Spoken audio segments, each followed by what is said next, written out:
So with continuity, we're going to look at mainly discontinuity. So where does continuity not exist? There are three types. We've seen them all. You've seen them all already. We just haven't put really names to them. So the first one is called removable discontinuity. That involves a hole. Okay, so a hole. Anytime you have a hole, because technically there's not a dot there. So if I was drawing that graph, I'd have to pick up my pencil and then draw it on the other side, right?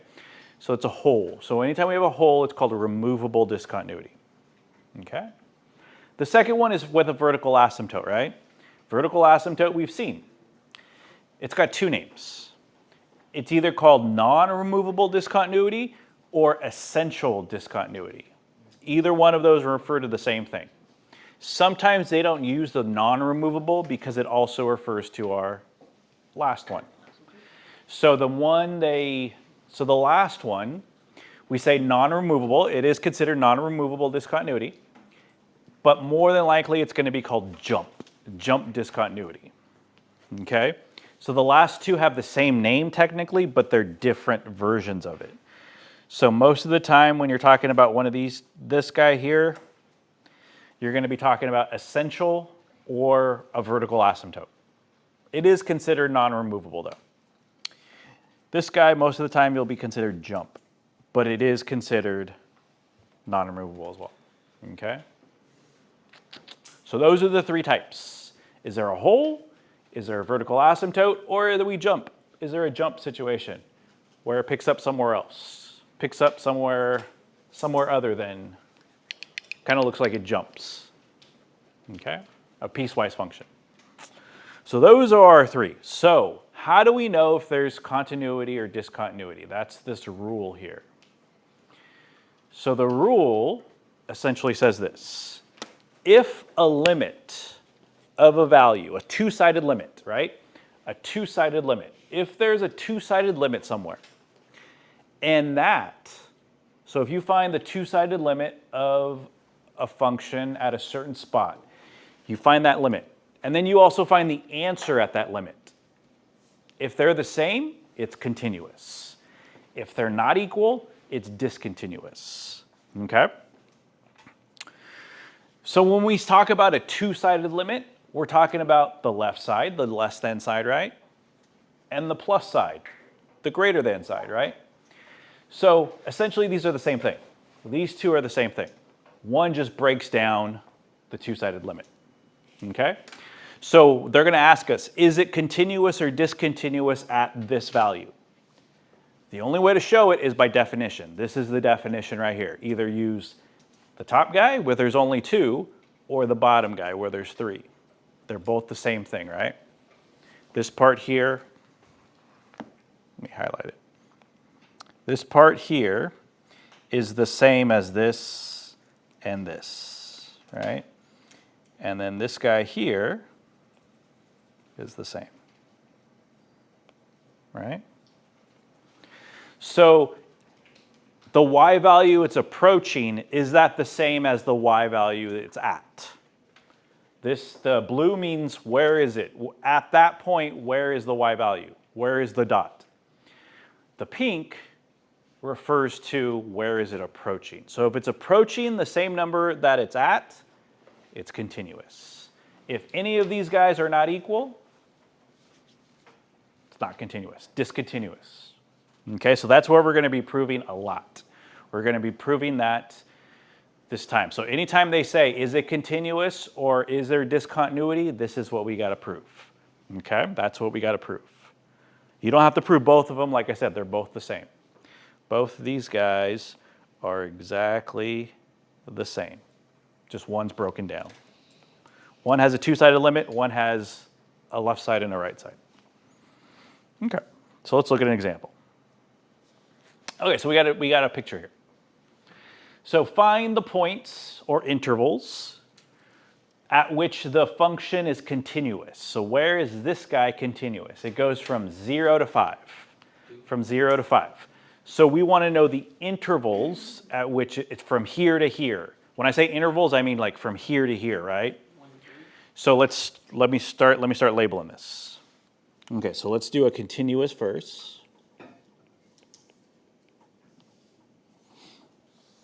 Okay, so we got continuous. So let's start with 0. It's continuous. When I talk about numbers, I'm talking about the x values, right? So from 0 to what is it continuous? 0.9. So like up until 1, right? So how do we write that? We write that in what's called interval notation. So we say from 0 to 1. The parentheses mean everything in between. We don't want to start at 0 because it says 0 is greater than, right? There's no equal sign there. If there was an equal sign here, we would include 0. So how do you include it? Brackets, yeah, brackets. We would use a bracket. We don't use a bracket for this question here because it's not including 0. It's less than, or sorry, yeah, 0 is less than. And then we go up until 1, right? Like you said, 0.9999999. That's why we put 1 in brackets as well, because that means everything in between. Sorry, parentheses, yeah. Okay. And then we're going to say or. That little u means or. Where does it pick up after 1? So I'm here. I had to pick up my pencil here. And then I go from 1. Well, no, but where? X values. I'm talking about x values. Where will it stop being continuous? At 2, right? At 2, there's a asymptote. So we say it's also continuous from 1 to 2.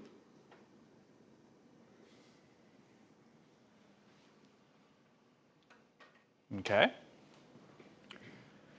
After 2, it's going to keep being continuous until we get to 4. So we say from 2 to 4, it's still continuous. And then it has to jump.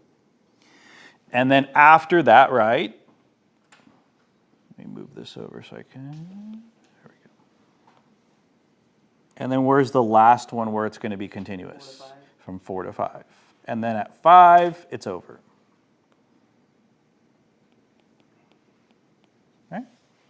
That's where it's continuous. So if you tell me between 0 and 1, or between 1 and 2, or between 2 and 4, or between 4 and 5, it's all continuous. Okay? Now we have to show where it's discontinuous or not continuous.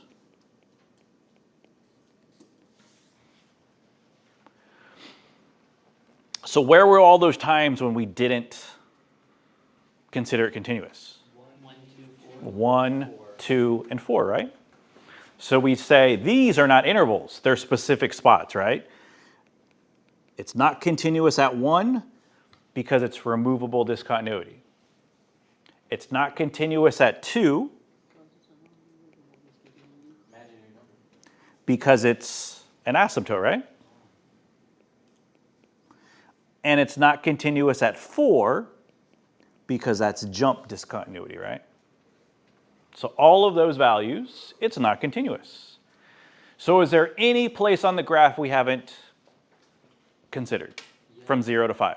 1, 3, the 3, 1 to the dot. Well, that's considered here. We said it was discontinuous here, right? So we said at 1, it's discontinuous. And we said here, continuous, So the dot, discontinuous. at the 3, at the Yeah, so they're not asking us about, yeah, so if they said f of 1, we would say there, but they're not really considered, they're not really, so everywhere on this graph from 0 to 5 is somewhere on there, either continuous or discontinuous, okay? All right, so let's turn it over. Let's turn it over now. They give us the same picture, right? So I'm going to draw the asymptote here because they didn't. They give us the same picture, but they want us to answer some different questions.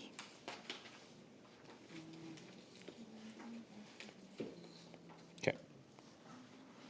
This question, they say, for when C C is x, okay?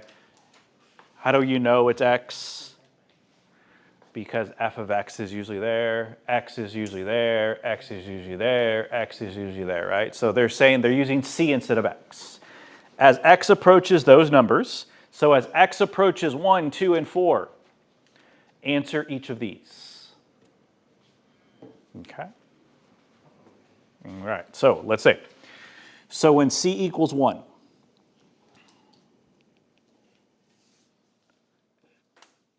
so there's one, we got to go f of 1. We got to say the limit as x approaches 1 from the right. We got to say the limit as x approaches 1 from the left.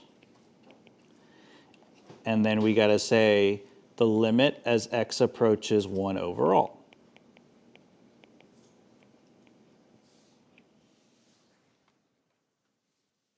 So we got to answer each of these. Okay, so let's start with f of 1. 3. It's 3, right? Okay. The limit as x approaches 1 from the right side. So the limit as x approaches 1 from the right side. Let's see. So as I approach from this side here, what y value am I getting? Positive 1, right? Yeah, positive 1. I'm approaching positive 1. As I go from the left side, this side here, which y value am I approaching? Same value, right? What's the overall limit? No. If these two guys are equal, then that's the answer for the limit. Always, always, always, always. Oh, because D&D has to be a jump, right? So for D and E, it has to be an asymptote or a jump or something like that, yeah. Okay, so is it continuous at 1? Yeah. Or no? How do we know? That's a good question. How do we know if it's continuous or discontinuous at 1? Jump? Oh, because 1 plus 1 plus 1. All of those guys there, all of those blue guys have to be the same number. If they're the same number, it's continuous. Didn't we already know that it was discontinuous at 1? Didn't we say that earlier? Yeah. So this proves it. This proves it. By definition, it proves it. That's what they're asking us to do. By definition, prove what you said earlier. Okay? So now let's go to the next one, which was 2, right? So we're going to go f of 2. Well, let's write these down first, and then we'll go over it. X is the limit as x approaches 2 from the right. The limit as x approaches 2 from the left. And then the overall limit at 2. We got to find those guys.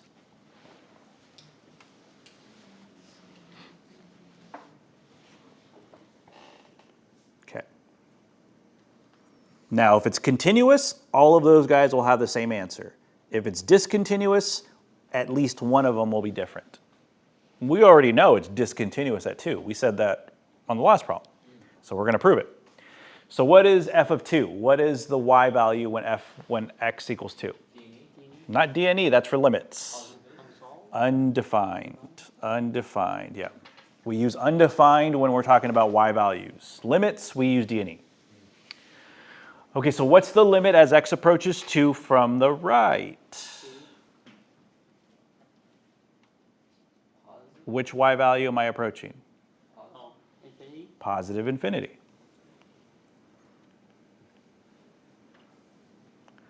From the left, which y value am I approaching? Positive infinity? Positive infinity, right? Therefore, what's the limit? Positive infinity? No. Because remember, infinity is not a number. Even though these guys have the same, even though these two blue guys have the same, that's not a number, it's an idea, right? So D and E has to be D and E.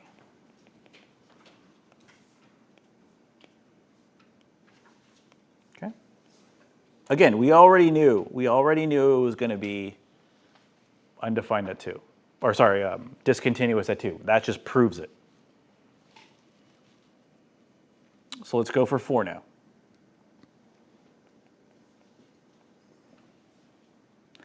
F of 4. The limit as x approaches 4 from the right for f of x. The limit as x approaches 4 from the left for f of x. And then the overall two-sided limit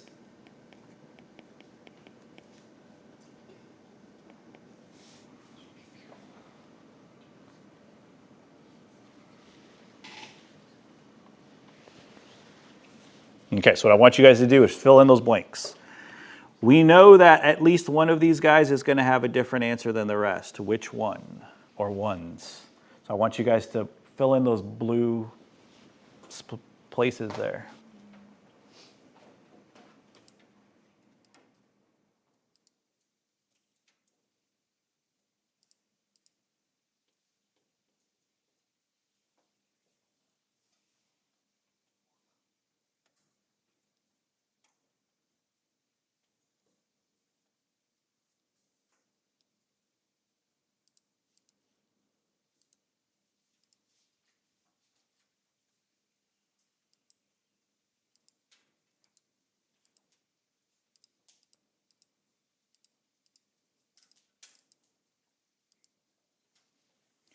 So f of 4, where's the dot when x equals 4?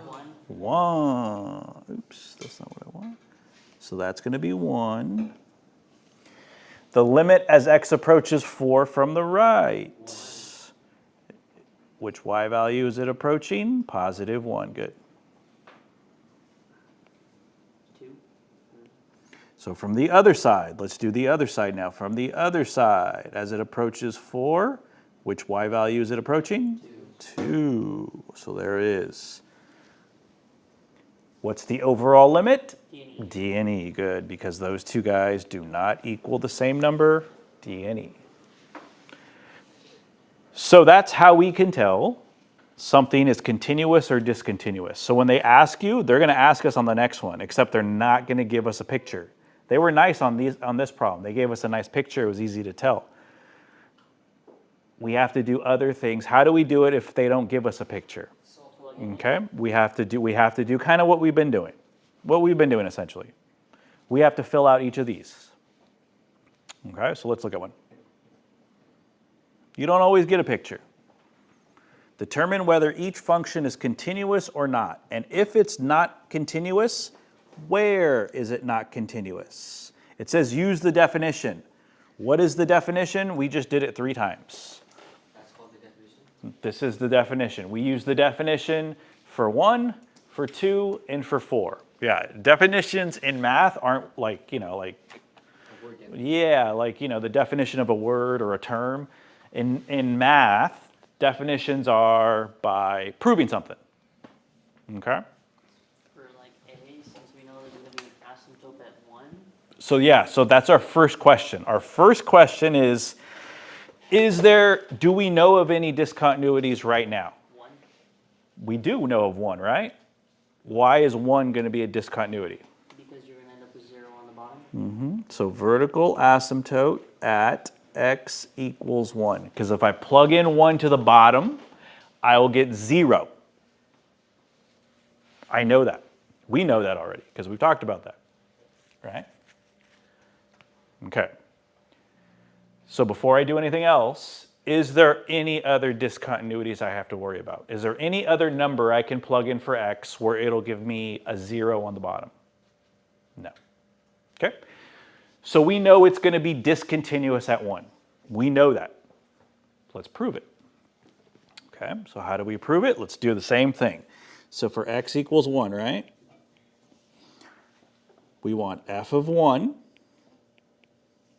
I'm going to go, since they gave me more room side to side, I'm going to do the same list I did earlier, but I'm going to go horizontally. The limit as x approaches 1 from the right, the limit as x approaches 1 from the left, and then the overall limit, the two-sided limit, as x approaches 1 overall. Wait, so is one the only discontinuity or discontinuity? So yeah, so 1 was the only discontinuity that we saw. Okay. Okay. So we don't have a picture to look at these guys, so we have to do it other ways. Okay, so 1, f of 1. What is f of 1 going to be? If I plug in 1, what will I get? 1 over 0? 1 over 0, which is undefined. Undefined. So there's my first guy. What would the limit be as x approaches 1 from the right? So if you had this question on a test, so this is a great multiple choice question. Where, see, free response, they're asking you to do this, all of this. Multiple choice, they would just ask you one of these for this. Positive infinity? So we have, yeah, so at 1, I can't just plug in 1, right? If I could, great, but I can't plug in 1, we just proved that. So I have to figure out a different way. But isn't f of 1 a whole? It's undefined because if I plug in 1, I get 0, right? On a graph, wouldn't it be a whole though? Like one No, it'd be a vertical asymptote. But that's what I'm going to do to figure out this guy, is I'm going to draw a little picture. I've done this before. so will a whole be 0 over 0 or? The whole would be 0 over 0, yeah. So if you plug in a number and we get 0 over 0, we know we have a whole. Yeah, that's how you know it's a whole. So we know we have a vertical asymptote at x equals 1.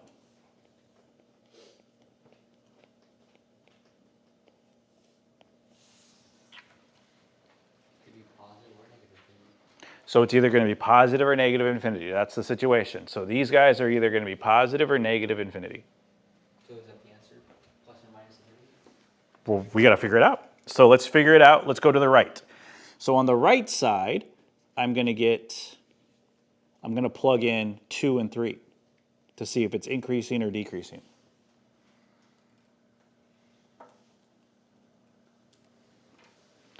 So if I plug in 2 to the original, I get 1 over 2 minus 1, which is 1 over 1, right? So at 2, I get a dot at 1. What happens at 3? 1 half? Yeah, I'm going to get 1/2 because 1 over, that's half of that, right? It's positive. That's positive. So it's going to be going uphill, yeah.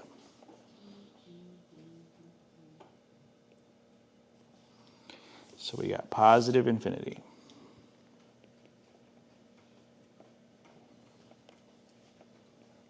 And then for the other one, we just do 0 and negative 1? So the other one, we're going to do 0, negative 1. Yep. So same graph, different table.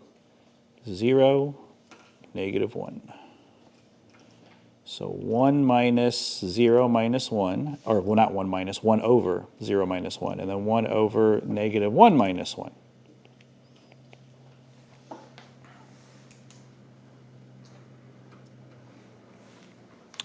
So we get 1 over negative 1, which is negative 1. So at 0, it's negative 1.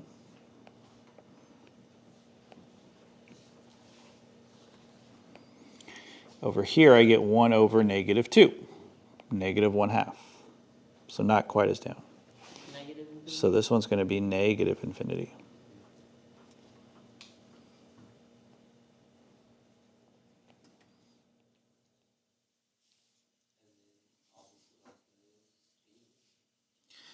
So this one, I mean, for this guy, there is a quicker way. Those graphs that I gave you, the parent graphs I gave you, this is very close to one of the parents. It's the, for lack of a better word, it's the kid of this guy here. Has the same shape. It's just shifted over one. So I mean, you could do it that way. Like some of you are like, oh, I know the shape of it. So then you could do it that way. If you didn't know the shape of it, this is the way you would have to do it. So then if it was positive 1, the vertical asymptote would be negative 1? Say it again. So if it was x plus 1, it would be, the vertical asymptote would be a negative 1? Yes, yeah. Yeah, it would just shift over, yeah. Okay, since those two guys are infinity, we have a D and E situation. D and E. So none of those guys are equal. They all have to be equal. So any other number I plug in, if I was to put, instead of 1, I was to put 2, 3, 4, 5, a million, any other number, it would have checked out. They all would have been equal. But I knew that the only place that could be in question is 1. So that's why I plugged in 1, okay? So we're gonna say not continuous at x equals 1. That's our answer. What's our justification? Right here, we use the definition.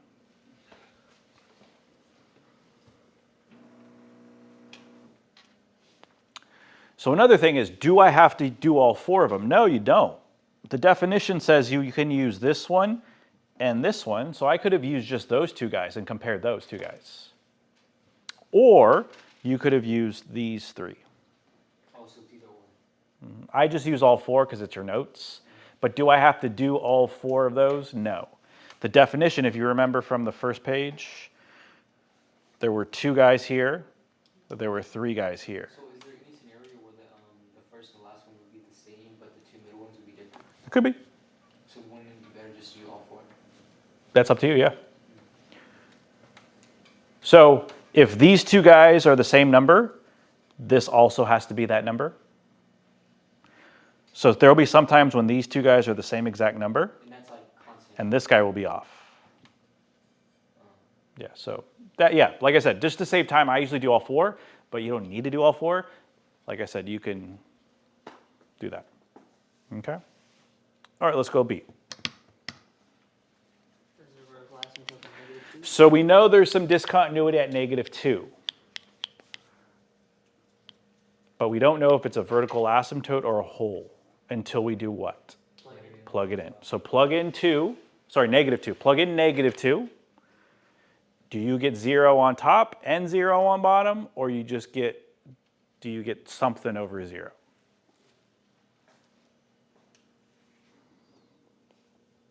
So we know there's something going on at -2. To figure it out, let's plug it in. Is it going to be a hole? Yeah. Okay. That's what I thought. I had a suspicion that this one was going to be a hole. Because you get 4, 8, 8 minus 2 is 6 minus 6, so you get 0 over 0. Which means there's work left to be done, right? The top we could factor. But it's not asymptotic, is it? So it's not, but if I try to plug in 2, I'm not -2, I'm not going to get an answer. So I'm going to need to factor it to answer these questions, right? Because we know at -2, it's going to be a situation. So let me write this down. So we got, Isn't that also one of the things that we have to use the definition for? that's what I'm going to set up the definition right now. So -2,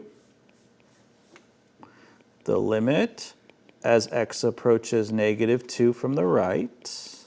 Oops, not f of x. Sorry, it's not f, it's g.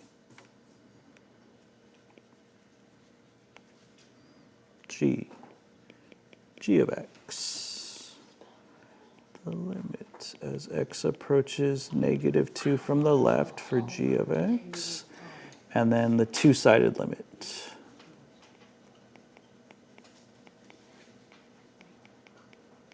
Okay.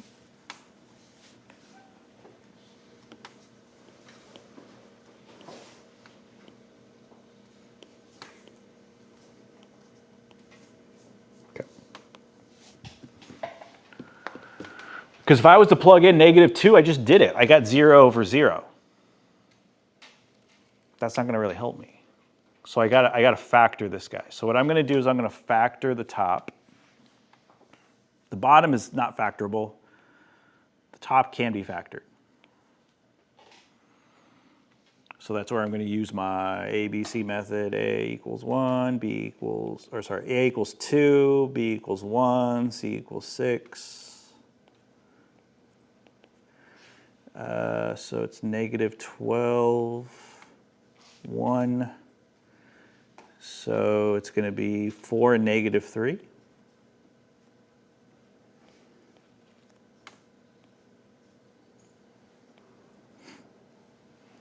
So we get 2x squared plus 4x minus 3x minus 6.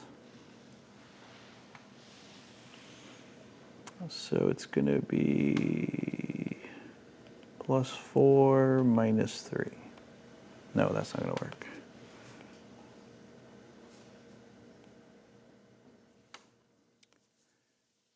So this is going to be 2x. That's going to be 1x. That's going to be minus 3, and that's going to be plus 2. So then maybe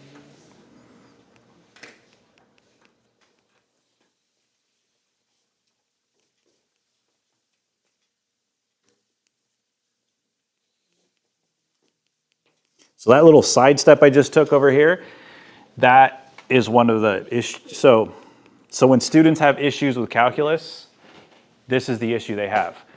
I don't know what you did over here. That's not calculus. You guys have been doing that since Math 2. That's Math 2 and Math 3, right? So they understand what a limit is. They understand what continuity is. But when I take little side steps like this to solve something, those foundational skills are lacking. So that's what I'm saying, yeah. So most of the time when students struggle, it's not because of the calculus. The calculus isn't, I was talking to somebody about this.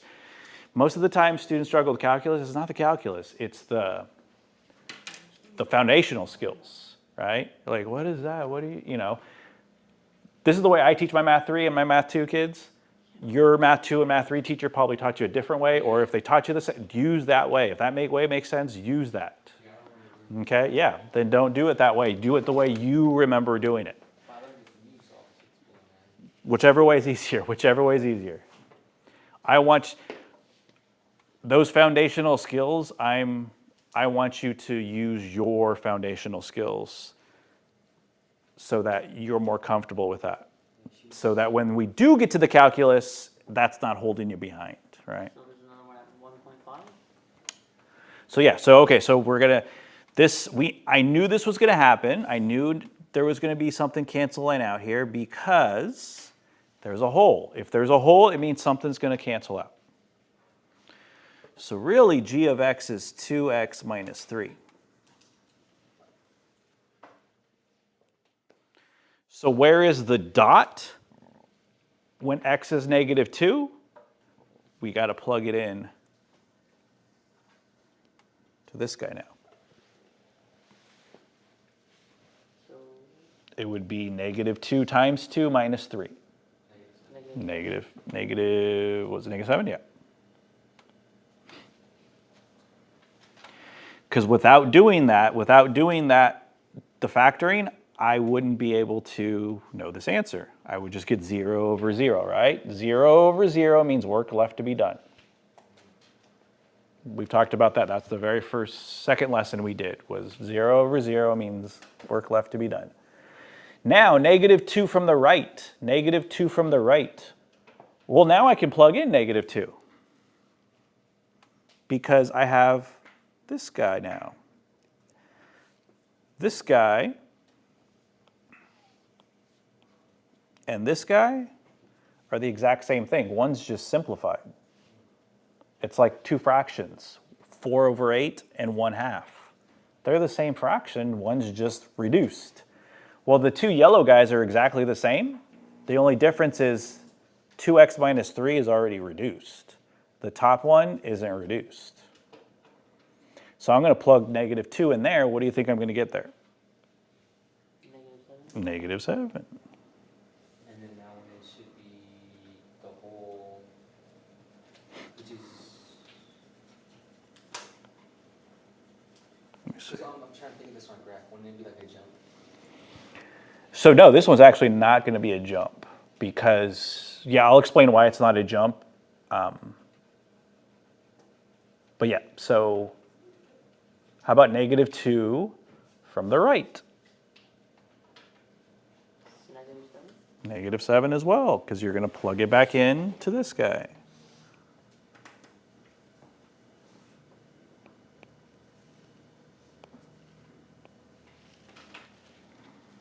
Wait, so this one isn't right, they're all. So if those two limits are the same, what's the overall double-sided limit going to be? -7. The same number, right? There you go. So it's a continuity then? So give me 1 second. Let me check my notes. Remind myself something. Here we go.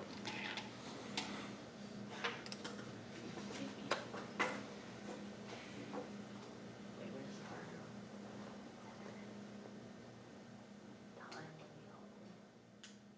Okay, so when we plug in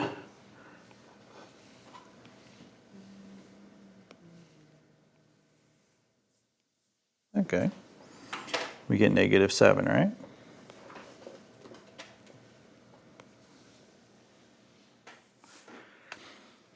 So we know there's a hole there, right? We know there was a hole there, but that hole seems to be filled with the actual answer. So is there a hole? Yes, but it got filled with that. So actually at -2, It's gonna be -7? so all of those guys are equal, right? So if they're all equal, it is not discontinuous. So we would say continuous everywhere. And on a graph that would look like a slope, huh?